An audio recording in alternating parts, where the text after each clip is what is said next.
হামলা মেরে ফেলার জন্য করেছে, পুলিশের সামনে করেছে। বুলেট প্রুফ গাড়ির কাঁচ ভেঙেছে পাথর দিয়ে।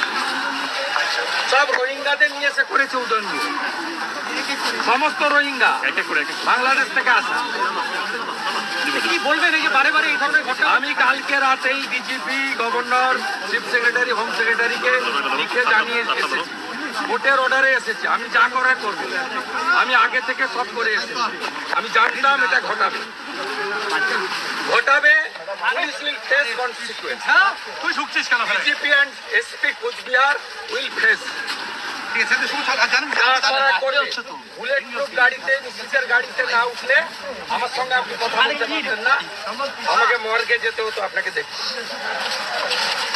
বুলেট প্রুফ গাড়ির কাঁচ পাথর দিয়ে ভেঙেছে।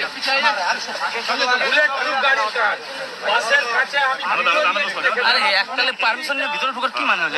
ডান্ডা মেরেছে ওই কাঠের। সুবিধা এটা কি হচ্ছে দাদা?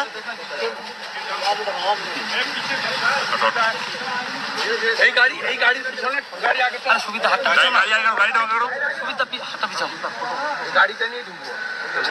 গাড়িটা দেখান, গাড়ির পিছনটা দেখান, গাড়ির পিছনটা দেখান। দেখুন যেই গাড়িতে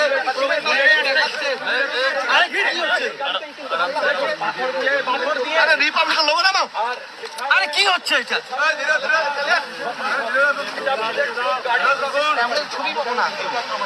তার গাড়িতে উঠেছিলাম বলে গাড়িতেই বসেছিলেন বিরোধী দলনেতা।